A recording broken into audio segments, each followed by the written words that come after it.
Welcome, friends, to our Caesar Mediterranean cruise, where we are going to trace the pilgrimage of Paul. I am one of your St. Paul specialists, Karla. And I am the other St. Paul specialist. With pleasure to be working with you. My name is Vincent, and we are really looking forward to taking this tour and journey with you. Absolutely. Let's see where we're headed. So as we begin the Pauline pilgrimage package, the itinerary includes 7 stops. We're going to be going from Tarsus to Damascus to Antioch to Jerusalem to Corinth, Ephesus, and then Rome. And along the way, we will trace Paul's evolving soteriology as he interacts with the gospel that he has been given to preach and a different gospel that is coming in opposition to him. And as part of the tour, if you have subscribed or if you've upgraded to the Pauline Platinum package, we have a plethora of purple and violet luxury specialties for you coming from the house of Lydia.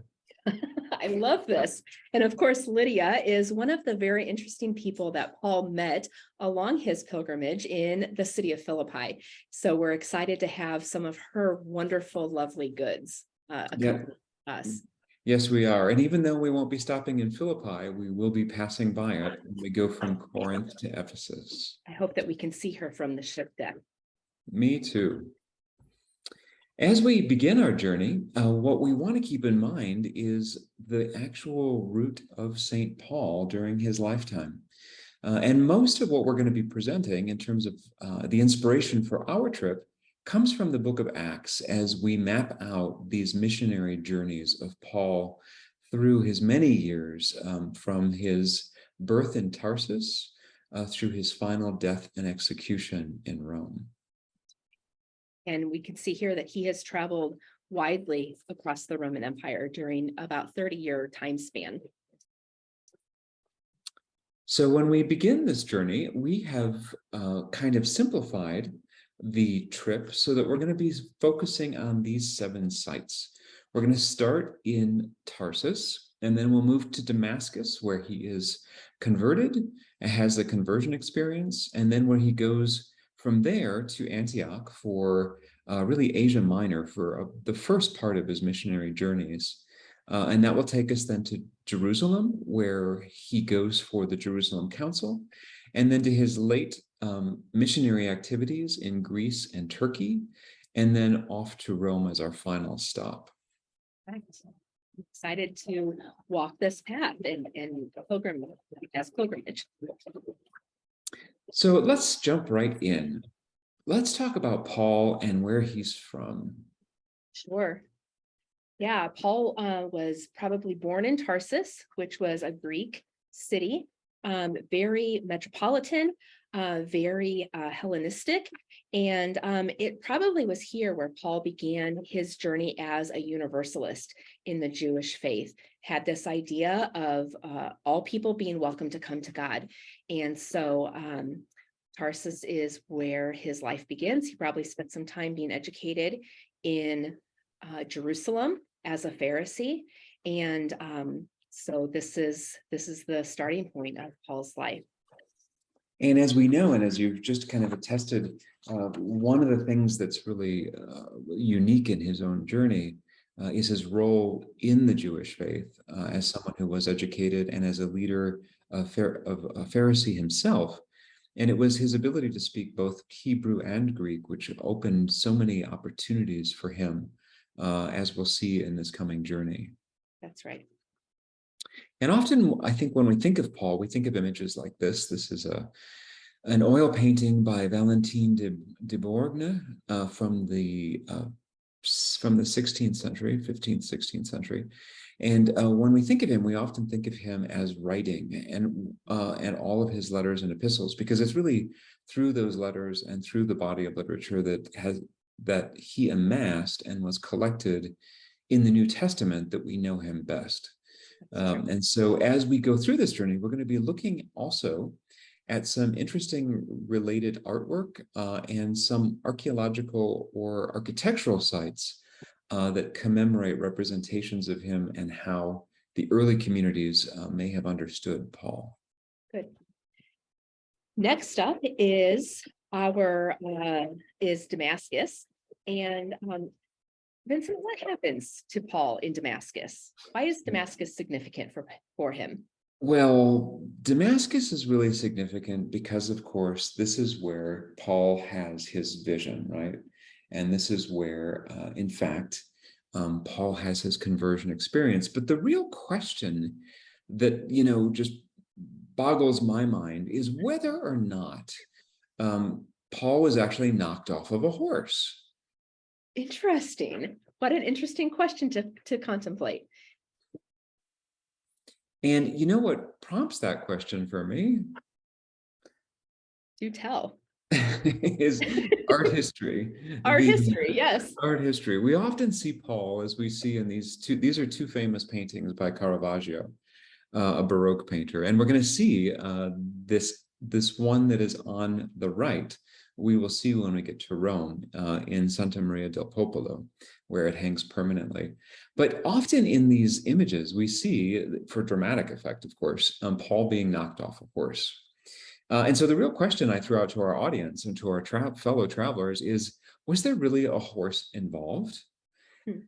When we look at scriptures, there's no evidence in scriptures that there was a horse. But, I also like to think there is, how do you say that? There's not evidence that there was a horse. All right. Well, we will leave that interpretation up to our fellow pilgrims. We do know, though, that regardless of whether he got knocked off a horse or if he just got knocked out, but in fact, Paul had a very powerful experience in Damascus. And it's here where not only does he have a powerful experience, but those traveling with him, according to Acts, saw the light, but they didn't hear the words. Saul, why do you persecute me? Which blinds Paul for a series of days, and then it leads him into a deeper conversion experience. And one of the things that we'll focus on as we're going through Damascus is we'll visit some of the sites related to this conversion experience.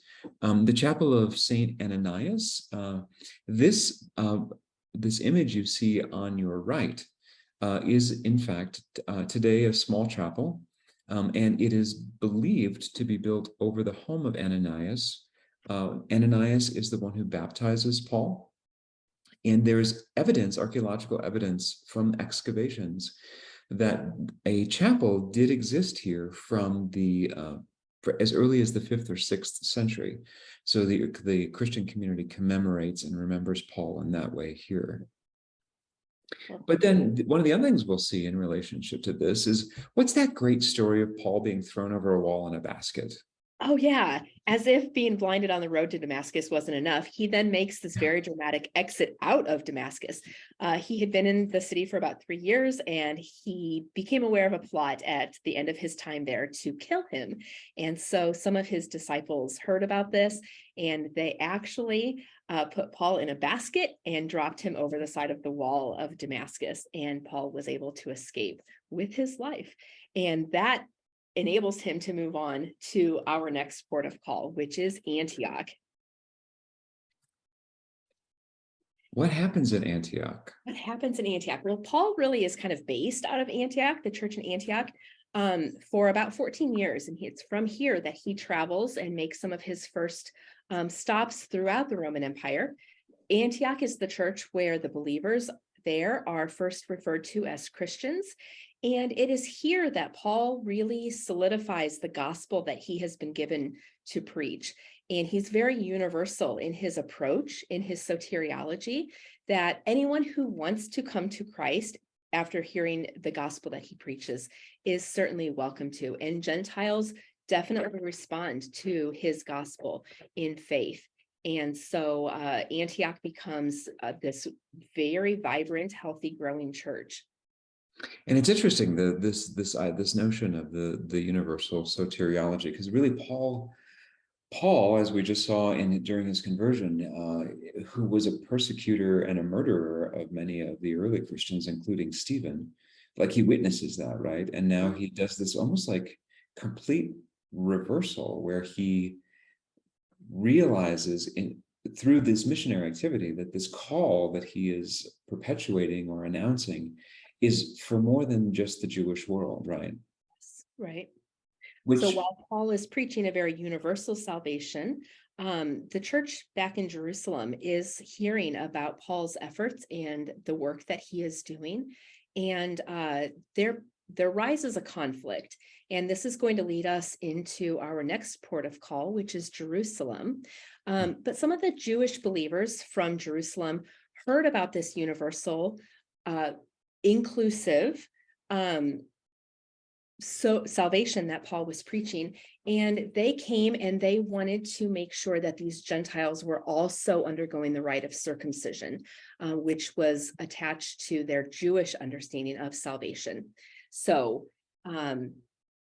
we have two different ideas about salvation and how salvation can be received by those who are hearing the gospel message. And this does kind of take us to our next stop, because really it's this question around circumcision, right? That what is the relationship of the laws of the Jewish laws from Moses through the books of Deuteronomy and the understanding of those? What is the application to the Christian community, and are followers of Jesus required to follow all of those rules and regulations? And so as we move into Jerusalem, we see a gathering. Many announce this is like the first official church council, right? Where matters of faith begin to become debated. And core in this discussion is the relationship of the Jewish law to the new communities that are being among the Gentile world around the Mediterranean. That's right. So Paul represents a universal salvation, but he almost has an exclusive understanding of it, right? That it's only by faith. And he is in opposition with the understanding of the Jewish church that circumcision is also required for salvation. So we see these soteriological lines drawn really distinctly, and they come together in Jerusalem, like you were saying, to debate this. What is the result of the Jerusalem Council, Vincent? So it seems that as they, of course, debated, that the final conclusion was that circumcision was not binding for the Gentile world. The conclusion, and Paul writes about this as well in his letters, but we see this reflected in Acts, that ultimately the real weight or the obligation from the law is really to abstain mainly from sexual immorality, from things polluted from idols, and animals strangled, in terms of purity of food.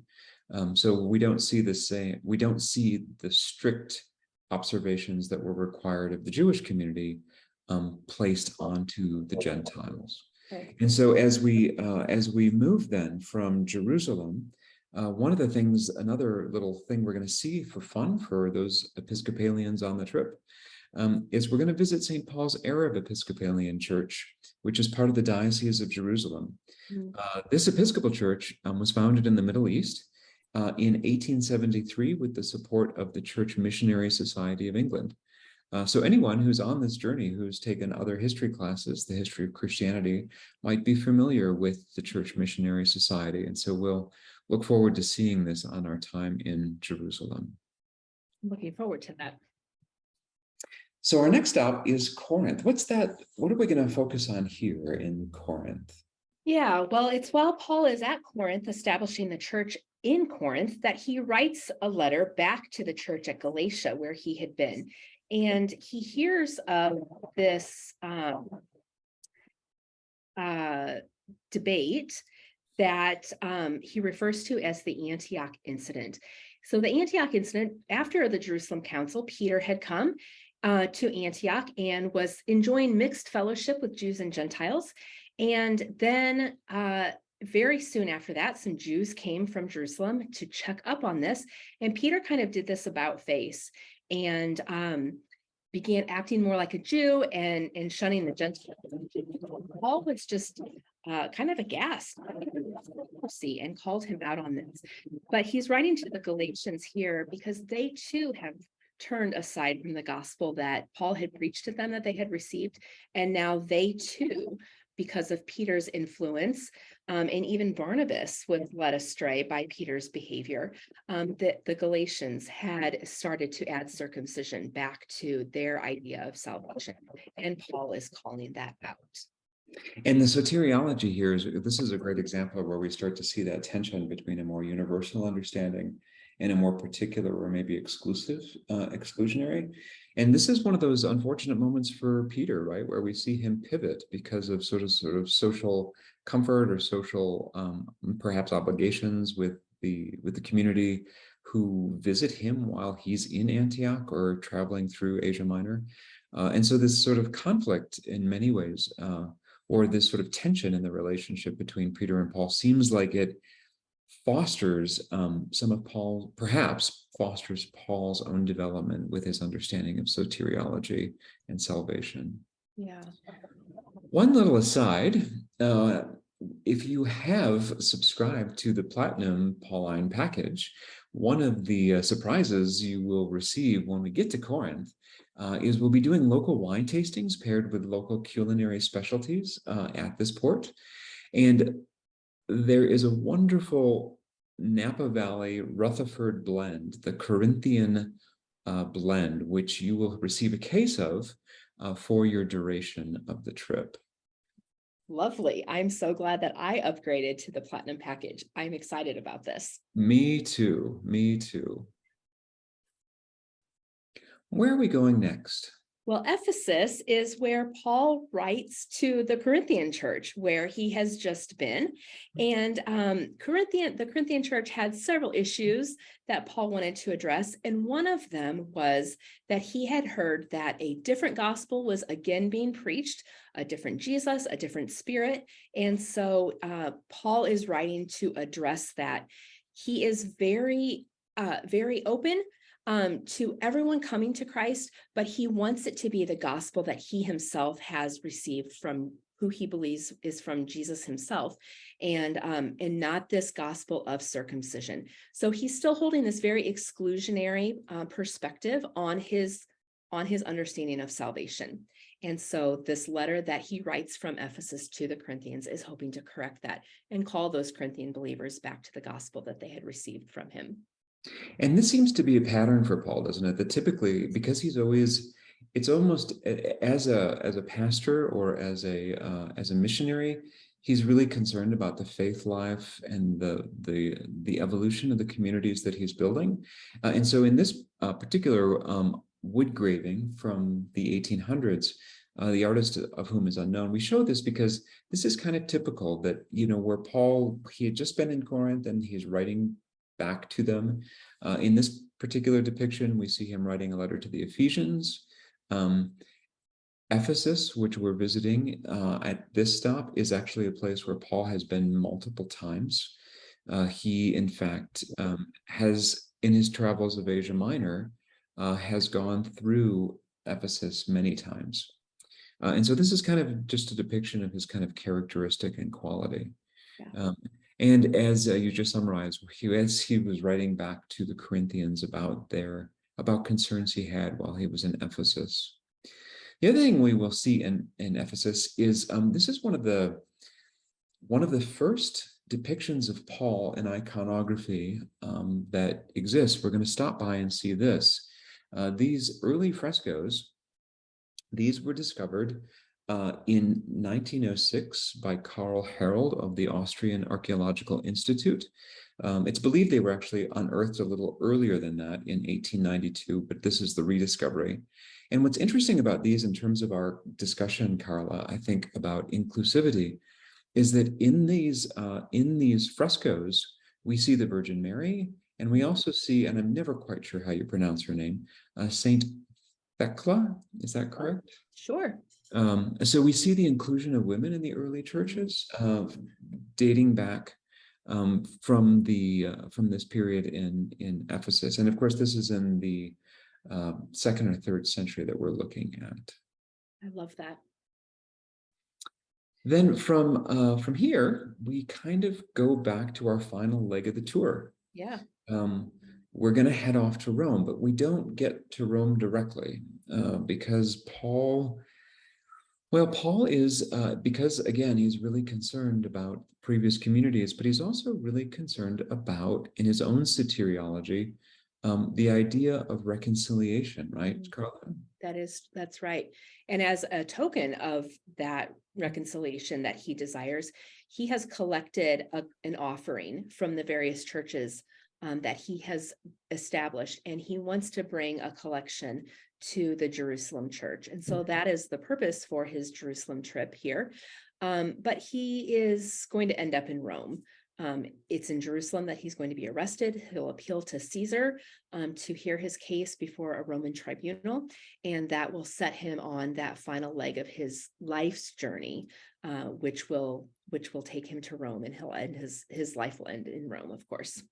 And one of the other things that we see here in this experience that he has in Jerusalem that prompts his journey to Rome is, of course, the way in which Paul, in a sort of sophisticated way, embraces both of his identities to promote the gospel, which I would imagine might also be part of this conversation we're having about soteriology, that he is, of course, an insider to the Jewish community, but he's also using his Roman citizenship as the way to get to Rome to have his case argued in front of the emperor. And what we see here in this image is this is where Paul stands before Herod Agrippa. This image is from 1875. And so we kind of get a sense of his abilities to function both as a leader and as a politically savvy individual who's promoting the gospel. Yes. And this idea of reconciliation, though, like his whole going back to Jerusalem to bring money, unfortunately, it leads to this journey to Rome, which will mark the end of Paul's life. Yes.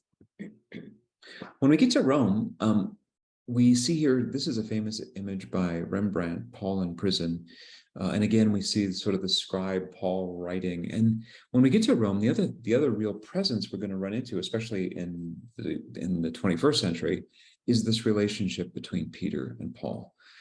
We see that shaping Paul's soteriology early because of the tension between his Jewish identity and this evolving understanding of what does the good news mean for the Gentile world. And that is also marked both physically and in experiences of Peter based on oral tradition that Peter also ends up in Rome. And the place we're going to go in Rome is kind of Paul's final resting place. It's the Basilica of St. Paul outside the wall. This is actually, this basilica was one of the largest constructed under the Emperor Constantine in the very early period, and it marks the gravesite of Paul. So when you go into this basilica, as you can see on the facade to your left, you can see that it's kind of layered. There's a neoclassic element as well as other details. And when you go inside, you see that played out as well. As we move into the structure, one of the things that appears is this idea of how Paul and Peter are constantly represented in art history. And so under behind the main altar, in the apse, in the center, we have Jesus, and then we always have Peter, of course, to the right, and Paul to the left. And so we see this here in this large mosaic. And then in the interior of the church, this is where we find Paul's final resting place. There you can see in the first image the apse I was referring to, and the baldachin, which is basically a canopy over the altar that you see here on the left. And then in the center, this marks the resting place of Paul. And this baldachin was designed by a Florentine sculptor, Arnulf di Cambio, back in the 13th century.